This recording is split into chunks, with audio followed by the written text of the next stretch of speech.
Prefacio. La sensación de no tener poder sobre las personas y los hechos suele resultarnos insoportable. Cuando nos sentimos desvalidos nos sentimos miserablemente mal. Nadie quiere tener poco poder, por el contrario, todos aspiramos a poseer una cuota cada vez mayor. Sin embargo, en el mundo en que vivimos en la actualidad, resulta peligroso demostrar demasiadas ansias de poder o actuar abiertamente para obtenerlo. Debemos mostrarnos decentes y equitativos. De modo que tenemos que ser muy sutiles, agradables y simpáticos y, al mismo tiempo, arteros, democráticos pero engañosos. Este juego de constante duplicidad se parece muchísimo a las dinámicas del poder que existían en el maquinador mundo de las antiguas cortes aristocráticas. A lo largo de la historia, las cortes siempre fueron formándose alrededor de la persona que ejercía el poder, un rey, una reina, un emperador o un líder. Los cortesanos que componían esa corte se encontraban en una posición particularmente delicada, tenían que servir a sus amos pero, si se mostraban demasiado aduladores y cortejaban con demasiada obviedad, los otros integrantes de la corte se volvían contra ellos. Por lo tanto, los intentos de ganar el favor del amo debían ser muy sutiles. E incluso los más hábiles cortesanos, capaces de tales sutilezas, debían protegerse de sus pares que intrigaban para desplazarlos. Entretanto, se suponía que la corte representaba la cumbre de la civilización y del refinamiento. Se desaprobaba cualquier actitud violenta o abierta que promoviera el poder, los cortesanos trabajaban de manera silenciosa y secreta contra cualquiera que recurriese a la fuerza. El gran dilema del cortesano siempre fue el de mostrarse como el paradigma mismo de la elegancia y, al mismo tiempo, burlar a sus adversarios y desbaratar los planes de estos de la forma más sutil y disimulada posible. El cortesano exitoso aprendía, con el tiempo, a realizar todos sus movimientos de forma indirecta. Si le clavaba un puñal por la espalda a su contrincante, lo hacía con guantes de terciopelo y con la más afable de las sonrisas. En lugar de recurrir a la coerción o a la franca traición, el cortesano perfecto lograba sus objetivos a través de la seducción, el encanto, el engaño y las estrategias más sutiles, planificando siempre sus movimientos por adelantado. La vida en la corte era un juego permanente que exigía vigilancia constante y agudo pensamiento táctico. Era una guerra civilizada. Las cortes son, incuestionablemente, sede de cortesía y buena cuna. Si no fuera así, serían sede de masacre y desolación. Quienes ahora se sonríen y se abrazan se enfrentarían y apuñalarían entre sí si los buenos modales no se interpusieran entre ellos. Lord Chesterfield, 1694 a 1773. Hoy en día encontramos una paradoja similar a la del cortesano del Renacimiento. Todo debe aparecer civilizado, decente, democrático y logrado a través del juego limpio. Pero si nos atenemos en forma excesivamente estricta a estas pautas, si las tomamos demasiado al pie de la letra, seremos aplastados por aquellos, de entre quienes nos rodean, que son menos ingenuos que nosotros. Como dijo el gran diplomático y cortesano del Renacimiento, Nicolás Maquiavelo, todo hombre que intente ser bueno todo el tiempo terminará arruinado entre la gran cantidad de hombres que no lo son. La corte se consideraba el pináculo del refinamiento, pero debajo de esa brillante superficie hervía un caldero de oscuras emociones, ambición, envidia, deseo, odio. También nuestro mundo actual se considera el pináculo de la equidad y la justicia, pero son las mismas oscuras emociones de siempre las que laten dentro de cada individuo. El juego es el mismo. Por fuera hay que simular respeto y cortesía, mientras que por dentro, salvo que usted sea un necio, deberá aprender rápidamente a ser prudente y seguir el consejo de Napoleón: cubre tu mano de hierro con un guante de terciopelo. Si, al igual que el cortesano de otros tiempos, usted logra dominar el arte del juego indirecto, aprendiendo a seducir, encantar, engañar y maniobrar sutilmente a sus adversarios, accederá al pináculo del poder. Logrará que la gente se doblegue a su voluntad, sin darse cuenta de sus maniobras, y, al no darse cuenta, tampoco le opondrán resistencia ni alimentarán resentimiento contra usted. Para algunos, la idea de desarrollar en forma consciente los juegos del poder, aunque se lo haga de manera indirecta, resulta malvada, antisocial, un recuerdo del pasado. Creen que pueden salir del juego, comportándose de una manera que no tiene nada que ver con el poder. Es necesario cuidarse de ese tipo de personas porque, mientras hacia afuera expresan esas convicciones, por dentro suelen ser los más adictos participantes del juego del poder. Utilizan estrategias que disimulan con habilidad la naturaleza de la manipulación que están ejerciendo. Esos individuos suelen hacer gala de su debilidad y de su falta de poder, como si se tratase de una virtud moral. Pero quienes de veras carecen de poder no muestran su debilidad con el fin de ganar simpatía o respeto. Cuando se hace marcada ostentación de las propias debilidades, en realidad se está utilizando una estrategia muy eficaz, sutil y engañosa del juego del poder, véase Ley 22, táctica de la capitulación. No es en absoluto extraño que los corderos detesten a las aves de rapiña, pero esto no es motivo para condenar a las grandes aves de rapiña porque roban corderos. Y cuando los corderos murmuran entre ellos, estas aves de rapiña son malvadas, ¿acaso esto no nos da derecho a decir que todo aquello que sea lo opuesto de un ave de rapiña tiene, por fuerza, que ser bueno? No hay nada intrínsecamente erróneo en semejante argumento, a pesar de que las aves de rapiña se mostrarán, en cierto grado sorprendidas y dirán, no tenemos absolutamente nada en contra de esos buenos corderos. Todo lo contrario, la verdad es que los adoramos, nada más sabroso que un cordero bien tierno. Friedrich Nietzsche, 1844 a 1900. Otra estrategia del individuo que, supuestamente, no se dedica a buscar con afán el poder consiste en exigir la igualdad en todas las áreas de la vida.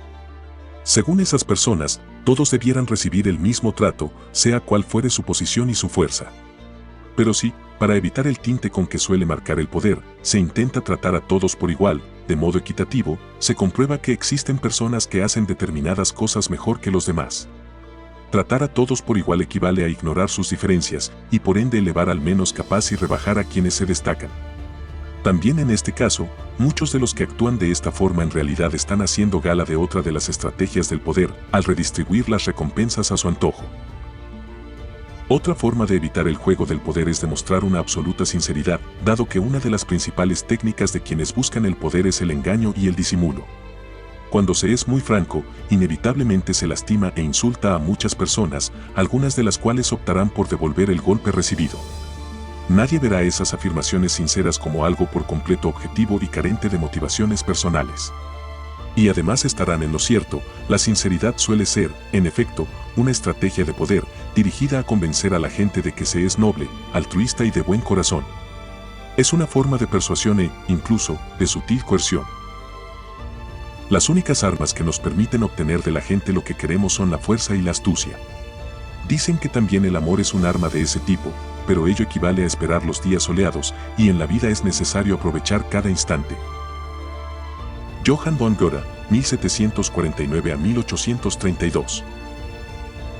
Por último, quienes afirman no participar de este juego suelen adoptar un aire ingenuo que los protege de la acusación de perseguir el poder.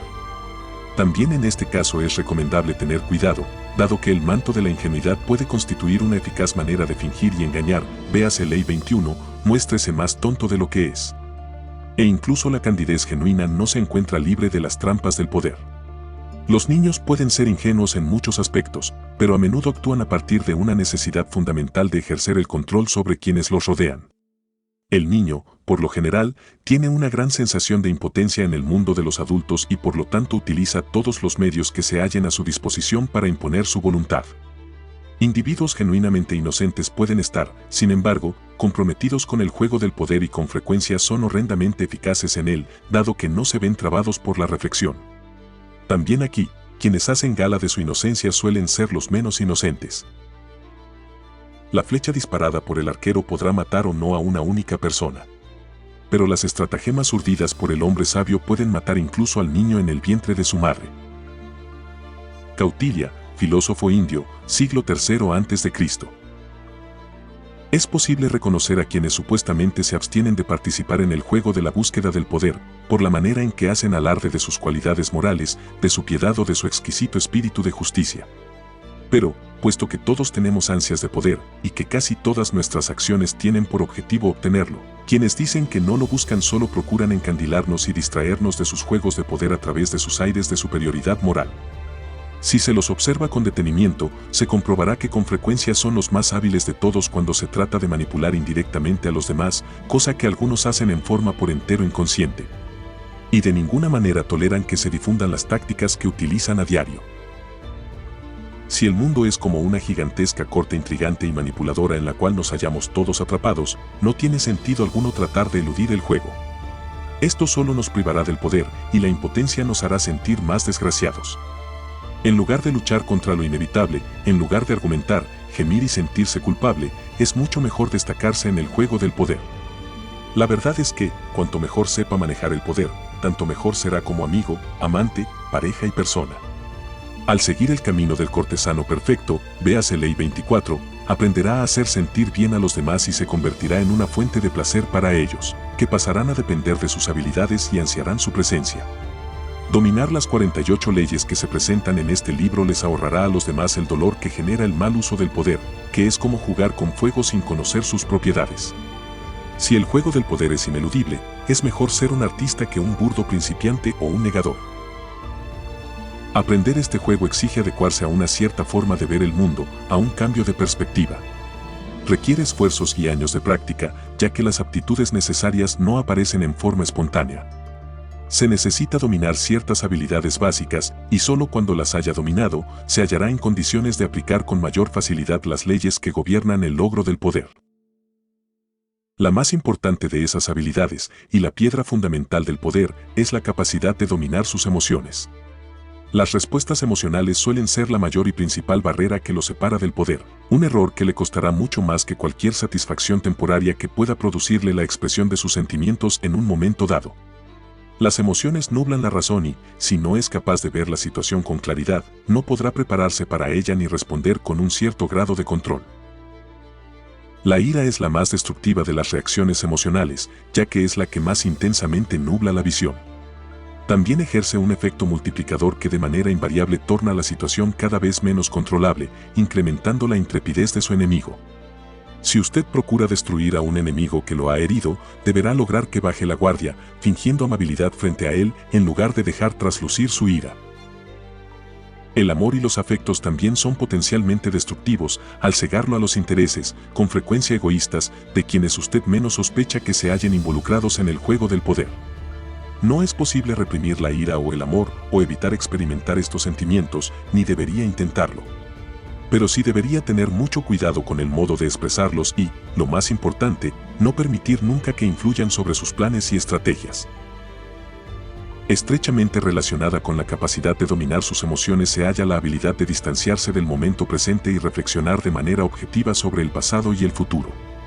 Como Jano, la deidad romana de dos rostros, guardiana de todas las puertas y entradas, deberá ser capaz de mirar a la vez en ambas direcciones a fin de poder lidiar mejor con el peligro, cualquiera sea la dirección de la que provenga.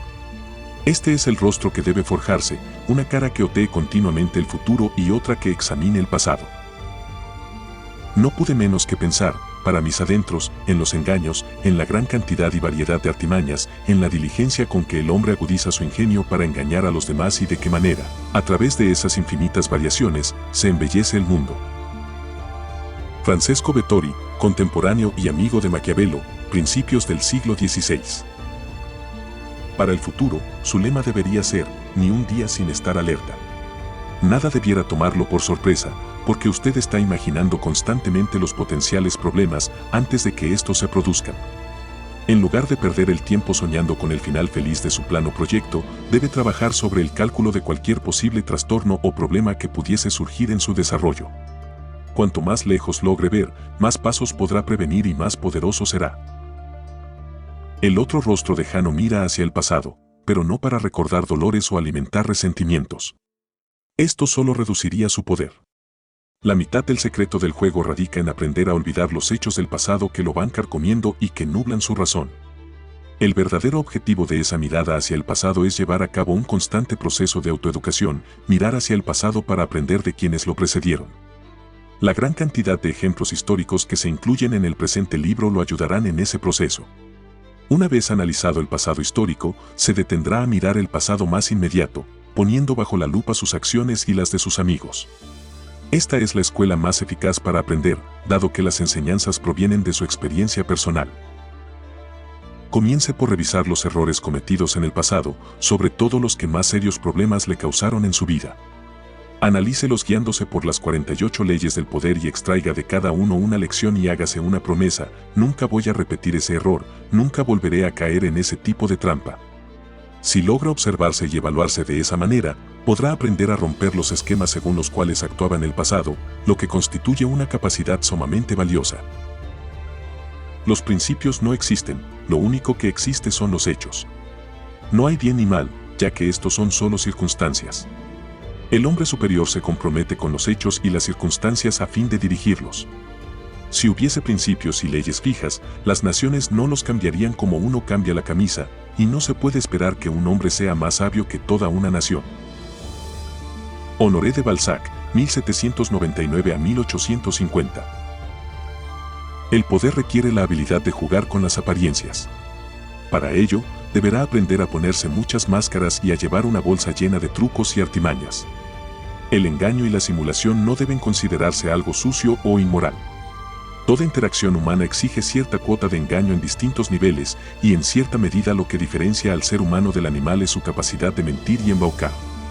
En los mitos griegos, en el ciclo Mahabharata de la India, en la leyenda épica de Gilgamesh del Oriente Medio, el uso de las artes del engaño es privilegio de los dioses. Uno de los grandes hombres de la mitología, Ulises, fue valorado por su habilidad de rivalizar con la capacidad de los dioses, robarles algunos de sus poderes divinos y competir con ellos en agudeza de ingenio y triquiñuelas.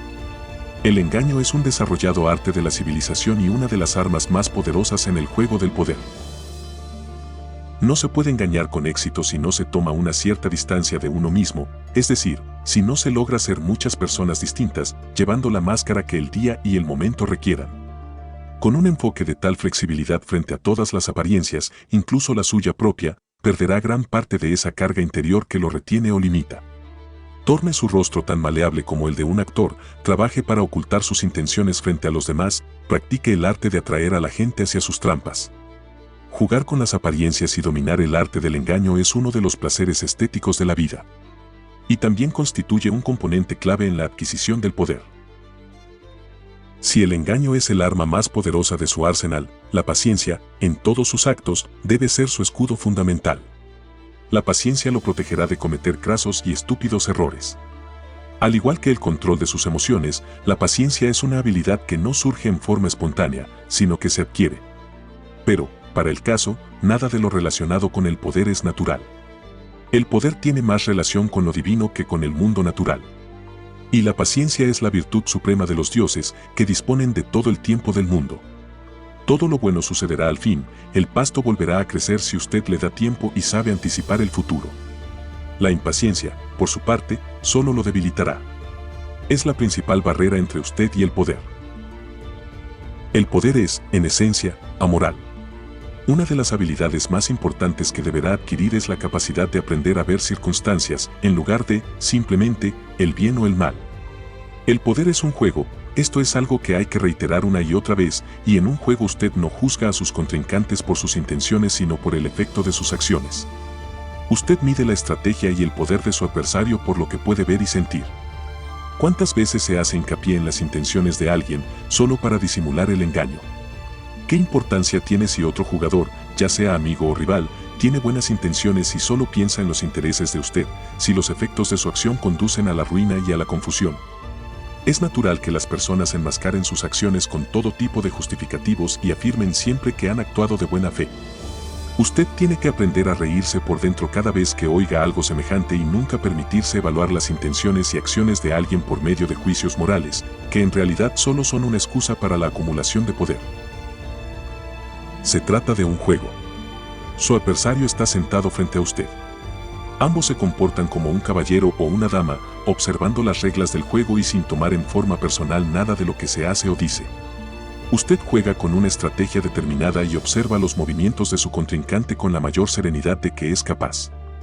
Al final, apreciará más la cortesía de quienes juegan contra usted que sus buenas y dulces intenciones. Entrene su ojo para seguir los resultados de los movimientos de su adversario, para observar las circunstancias externas y no permita que nada lo distraiga. La mitad de su dominio del poder proviene de lo que usted omite hacer, de lo que usted no se permite involucrar. Para dominar esta habilidad, deberá aprender a juzgar todo según lo que le cuesta. Como dijo Nietzsche, el valor de una cosa a veces no radica en lo que se logra con ella, sino en lo que se paga por ella, es decir, lo que nos cuesta. Quizás usted logre su objetivo, e incluso un objetivo valioso, pero ¿a qué precio? Aplique esta pauta a todo, aun cuando se trata de colaborar con otros o prestar ayuda a alguien. Al final de cuentas, la vida es corta, las oportunidades son pocas y usted solo posee una cantidad limitada de energía.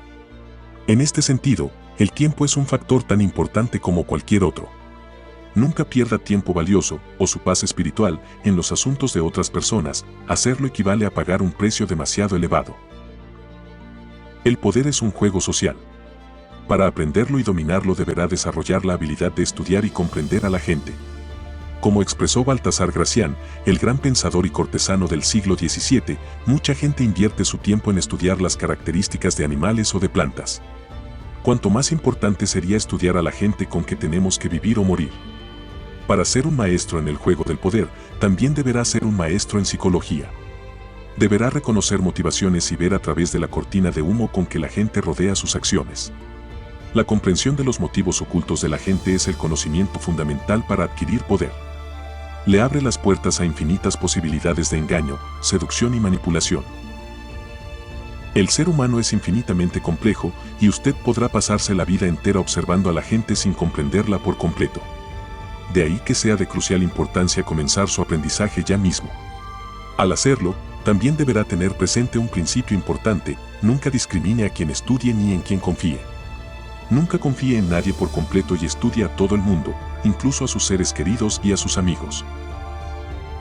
Por último, deberá aprender a tomar siempre por el camino indirecto hacia el poder. Disimule su astucia. Como una bola de billar, que carambolea varias veces antes de dar en el blanco, sus movimientos deberán ser planificados y desarrollados de la manera menos evidente. Al aprender el arte de la acción indirecta prosperará en las cortes modernas, ya que aparentará ser un paradigma de decencia y, en cambio, será un manipulador consumado. Considere las 48 leyes del poder como una especie de manual en el arte del accionar indirecto. Estas leyes se basan en escritos de hombres y mujeres que han estudiado y llegado a dominar el juego del poder. Estos escritos abarcan un periodo de más de 3000 años y fueron creados en civilizaciones tan dispares como la antigua China y el Renacimiento italiano. Sin embargo, tienen hilos conductores y tramas en común que guardan directa relación con la existencia de una esencia del poder que aún no se ha articulado por completo. Las 48 leyes del poder son el destilado de esa sabiduría acumulada, recogida de los escritos de los más ilustres estrategas: Sun Tzu, Clausewitz, estadistas, Bismarck, Talleyrand, cortesanos, Castiglione, Gracián, seductores, Ninon de Lenclos, Casanova y de los grandes estafadores, y Aloquerwao, de la historia. Las leyes se rigen todas por una premisa muy simple: determinadas acciones casi siempre incrementan el poder del individuo, la observancia de la ley, mientras que otras lo reducen e incluso conducen a su ruina, la transgresión de la ley. Estas transgresiones y observancias se ilustran por medio de ejemplos tomados de la historia. Las leyes son definitivas y atemporales. Las 48 leyes del poder puede ser usado de diversas formas. Leyendo el libro en forma cronológica, de principio a fin, usted podrá aprender mucho sobre el poder en general. A pesar de que quizá le parezca que algunas de las leyes no tienen relación directa con su vida, es probable que con el transcurso del tiempo descubra que todas ellas tienen cierta aplicación y que, de hecho, se hallan todas interrelacionadas. Al obtener un panorama general de todo el tema, le será posible evaluar sus propias acciones en el pasado y obtener un mayor grado de control sobre sus circunstancias inmediatas. Una lectura detenida y profunda del libro seguirá inspirando su forma de pensar y de reevaluar sus actos, aún mucho después de haberla finalizado. El libro también ha sido diseñado para hojearlo y analizar la ley que, en un momento determinado, le resulte más cercana a su realidad. Supongamos que está viviendo un problema con un superior y no logra comprender por qué sus esfuerzos no han obtenido mayor reconocimiento o conducido a un ascenso. Varias de las leyes se refieren de manera específica a la relación entre jefe y subordinado, y sin duda usted está transgrediendo alguna de ellas. La lectura de los párrafos iniciales referidos a las 48 leyes en la tabla de contenidos de este libro le permitirá identificar la ley relacionada con su situación específica. Por último, el libro puede ser leído sin seguir un orden específico, por mero entretenimiento y para emprender un grato recorrido por las debilidades y los grandes logros de quienes nos han precedido en el tiempo y en la historia, en el juego del poder. Pero aquí cabe hacer una advertencia para quienes pretendan leer este libro por simple y superficial diversión: el poder es, a su manera, infinitamente seductor y engañoso. Es un laberinto, y su mente quedará atrapada en la resolución de sus innumerables problemas. Cuando menos lo piense, se dará cuenta de cuán profundamente se ha enfrascado en el tema. Es decir, que el libro resulta mucho más divertido si se lo toma en serio. Un tema tan crítico no admite frivolidades. Los dioses del poder desaprueban a los frívolos, solo brindan satisfacción plena a quienes estudian y reflexionan, y castigan a quienes chapotean en lo llano, buscando apenas pasarlo bien. Cualquier hombre que intente ser bueno todo el tiempo terminará yendo a la ruina entre la gran cantidad de hombres que no lo son. Por lo tanto, un príncipe que quiera conservar su autoridad deberá aprender a no ser bueno y usar ese conocimiento, o prescindir de su uso, según las necesidades que se presenten. El príncipe, Nicolás Maquiavelo, 1469 a 1527.